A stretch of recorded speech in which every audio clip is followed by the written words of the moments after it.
Oke, assalamualaikum warahmatullahi wabarakatuh. Ketemu lagi dengan saya Miswan, tentunya di info seputar Gojek.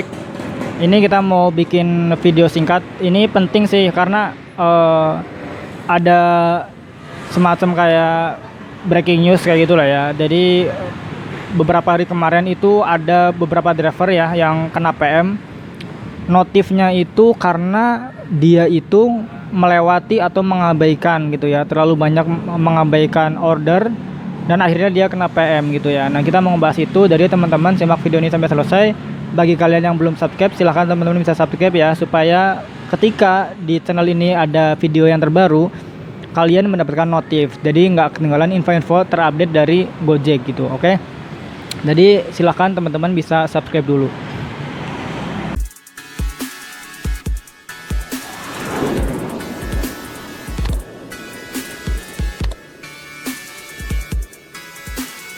Nah, jadi gini ya, kemarin itu ada dari teman saya itu nge-share di grup WA, yang katanya itu ada dari teman kita, driver Gojek itu kena PM gara-gara dia terlalu banyak melewatkan. Notifnya seperti itu sih kata-katanya ya, terlalu banyak, jadi melewati batas, ada batasnya ternyata ngelewatin. Cuman kita kan nggak tahu ya, maksudnya batas dari melewati orderan itu seperti apa, karena dari dulu kita ya sering juga ngelewatin, dan ternyata sampai sekarang juga teman saya malah ada yang performa bulanan itu 10% ya, 10% waktu 10 hari pertama atau mungkin setengah bulan lah, setengah bulan itu saya lihat teman saya itu ada yang 10%.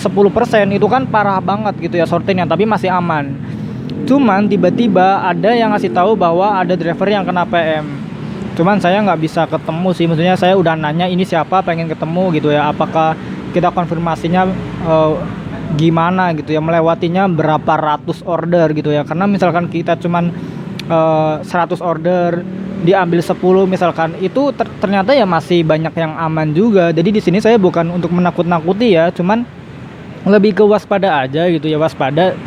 Kalau misalkan mau nyortir ya, kalau bisa sortir tapi jangan terlalu berlebihan gitu ya. Kita kan harus ada standar sortirnya gitu kalau menurut saya. Kayak misalkan saya kalau misalkan nyortir ya, itu bener-bener misalkan dari 3 order kita ngelewatin 3 order, kalau di sini nggak ada lonjakan atau nggak ada order yang kita harapkan, ya udah order keempat mau berapapun biasanya saya ambil gitu ya, atau seperti apalah terserah gitu ya. Cuman ini sebagai contoh aja, jadi sortirnya itu jangan sampai kita udah misalkan kita emang nggak niat narik, apalagi ya kita udah nggak niat narik, kita cuman ngetes sehari dapat berapa order yang masuk, nggak ada yang diambil satupun, terus kena PM, ya mungkin bisa juga ya, bisa juga karena misalkan dari pihak Gojek sendiri mendeteksi bahwa oh ini dia nggak kepengen narik sebenarnya gitu ya, jadi cuman nyalain dibiarin aja gitu ya.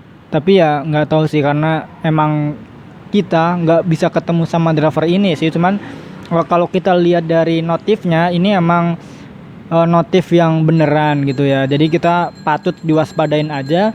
Kalau mau nyortir ya nyortir, intinya jangan sampai berlebihan, apalagi kita sampai mendapatkan pelanggaran gitu ya. Karena misalkan mendapat pelanggaran ya kita udahlah fix kita bisa kena PM. Dan ada juga yang kena PM itu gara-gara menyelesaikan order tanpa pengantaran. Ini juga ada kemarin. Kalau ini mah emang udah ya bisa dipastikan emang seperti itu peraturannya. Meskipun ini kan di notifnya itu berkali-kali menyelesaikan order tanpa pengantaran. Kalau misalkan satu, yang saya tahu itu biasanya dia kena suspend 7 hari. Karena teman saya juga ada yang 2 orang malah ya, dia menyelesaikan order tanpa pengantaran. Maksudnya yang satu itu karena dia nggak sengaja kegeser, karena waktu itu kan lagi musim hujan ya. Sekarang juga musim hujan, cuman ini musim hujannya bukan musim yang sekarang, musim hujan yang kemarinnya lagi.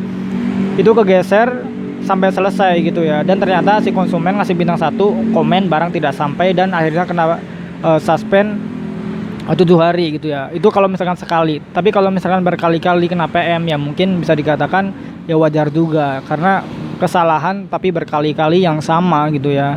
Dan seharusnya itu harus kena peringatan dulu sih kalau menurut saya ya. Kayak misalkan sekarang GoFood kalau dia cancel 2 kali aja langsung ada peringatan gitu ya. Jadi sebenarnya Gojek sih kalau misalkan mau mengambil keputusan kayak suspend atau kena PM, biasanya ada peringatan dulu ya, semacam peringatan kena poin apa gitu ya, kesalahannya apa, dan jangan sampai mengulangi hal tersebut dalam waktu ya 90 hari. Kalau misalkan masih sama mengulangi hal tersebut, nanti bakal kena peringatan yang selanjutnya kayak gitu kan biasanya ya. Jadi biasanya sih Gojek nggak langsung tiba-tiba kena PM, seharusnya ya driver bisa ngambil kalau misalkan kita dapat peringatan ya kita lebih berhati-hati lagi lah ya. Intinya sih saya bikin video ini pengen ngasih tahu teman-teman yang mungkin emang sampai sekarang masih nyortir supaya lebih berhati-hati lagi lah gitu ya, untuk menjaga akunnya kalau misalkan emang masih fokus di Gojek gitu ya. Tapi kalau misalkan kalian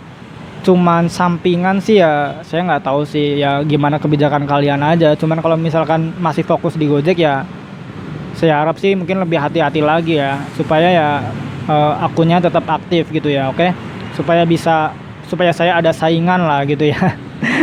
Oke ya, mungkin jadi video itu sampai sini dulu ya. Saya juga nih mau narik ya, udah sore juga mau narik, programnya udah mau mulai ini ya jam 5. Jadi terima kasih ya buat teman-teman yang udah nonton video ini. Jangan lupa ya, yang belum subscribe silahkan teman-teman bisa subscribe dulu. Jangan lupa komen juga ya gimana pendapat kalian soal PM ini gitu ya. Oke, terima kasih. Wassalamualaikum warahmatullahi wabarakatuh. Salam satu aspal.